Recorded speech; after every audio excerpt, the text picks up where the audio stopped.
In today's video, flying Ford parts and snow.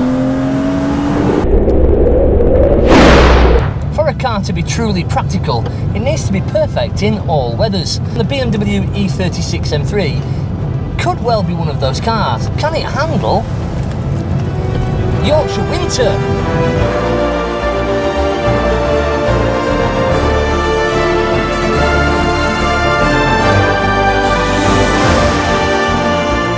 Don't know how hard I could actually dare push this car in the snow. I've not driven a E36 M3 for quite a while. Don't know what these tyres are like. I can see me not getting back home or walking, which would be fun. Not fun. Wouldn't be fun. This road is called Blakey Ridge and it's a hell of a driving road. In winter, quite a lot of fun in something like a Focus RS or a Lancia Delta Integrale. Not quite so much fun in a rear-wheel drive M3. The old beast did well and made it over the snowy tops. So, all of you people out there saying, well, I don't want to buy a BMW M3, it's rear-wheel drive, you can't be driving that around in winter, it's going to get stuck everywhere. Well, no, just don't drive it somewhere where the bloody thing's going to get stuck. Idiot. So that guy, despite the fact I was indicating to come around the roundabout, decided that he would try and beat me around the roundabout. What an absolute... Right, Bruce now, let's go and give this a little bit of hammer.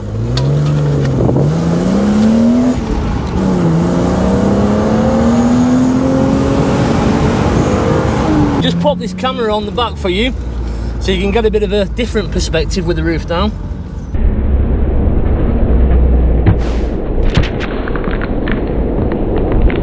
What the hell was that? That was some Ford parts. This is the reason why you buy the convertible, to get the roof off. So, would you buy the E36 M3 convertible or would you go with the coupe? Good question. It's time to drive it and find out. Let's take a little drive down a B road and see what this old barge is like in 2020. Still a little bit damp here. Better be careful.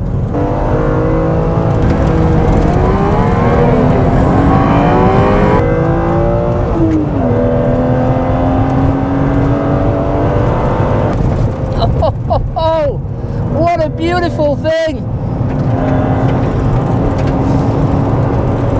It's such an involving thing to drive. Now this car's done a fair few miles, but it's still a really nice driver's tool. Getting it right in these corners is relatively easy. You just have to place the front end perfectly and then balance the throttle as you push through. It's delightful when you get it perfect. God, I love this car. Absolutely and utterly love this car so much. It's a machine.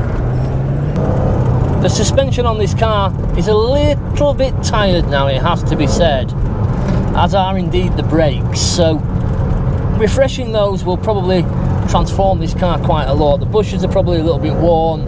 There's a little bit of play there, but it still grips well. And the convertible itself is certainly not a bad vehicle. There's a little bit more shape than the coupe, but it's not terrible to say the least. Car moves around a little bit under braking. Okay, this road is really uneven. This is a regular route for me to drive down, and I know this road pretty well, and most of its bumps really tests this car. Does become a little bit unbalanced on the back end once you're giving it a little bit of hammer, I have to say. So, how does the E36 M3 compare to an E46? Well, they're very similar. The power delivery is pretty much the same, yet the cars do feel very different. You have to be a lot more precise with the steering on the E36. There's more turns lock to lock, and as such, you feel as though you don't have quite the same precision as you do in an E46, and that's a shame. You feel as though you're more connected to the front end in some ways on this car. You can kind of, like here on this corner, I can loosely feel what the front end's doing, but I have to place it very precisely. The front end is still fighting for a little bit of grip on this damp road. The E46 is definitely a little bit more tail happy.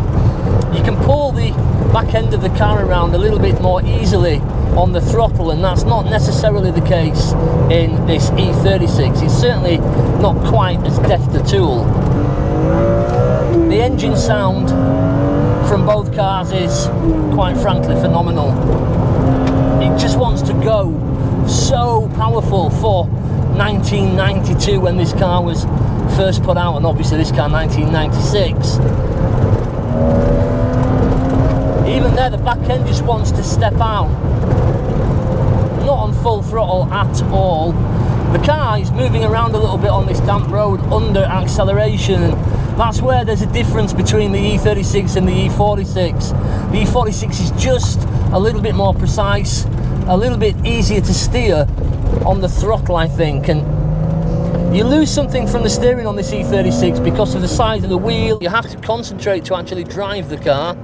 It is a quick car. Will it get absolutely spanked by a modern hot hatch? Yeah, it will, to be fair.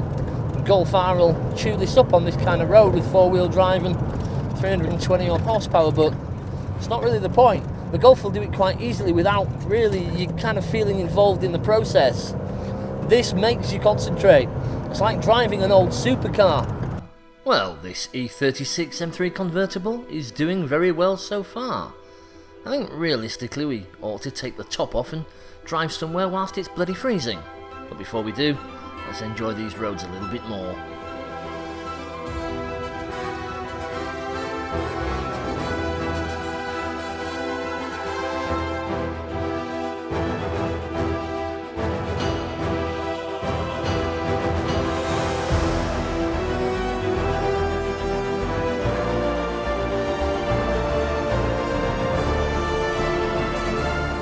Fortunately, I had a pair of serial killer mechanics nitrile gloves in the car, and that should make this journey positively toasty. Difficult to talk to you through a face full of face rug, so I'm going to tuck this away. I must look like an absolute raging psychopath driving this car with a pair of serial killer's gloves and the roof down. But I don't care, it's the northeast, anything goes here. If women can go out in miniskirts, then I can go out with the top down and a pair of serial killer's gloves on. Well, 24 hours later, and the snow's gone. And those snow clouds have been replaced by sunny weather. Although the temperature has a high of 2 degrees today, and a low of -2. So it's not exactly sunshine all the way. Yet still, the roof is down to give you the real feeling of driving a convertible car in winter. Don't let this sunshine deceive you. I'm absolutely bloody frozen. You have to ask yourself the question, what kind of an idiot drives a 24-year-old classic BMW M car with the roof off when it's freezing? The answer is me. I put myself through freezing temperatures and iced testicles to bring you the best motoring content on YouTube. It's all for the love of the content.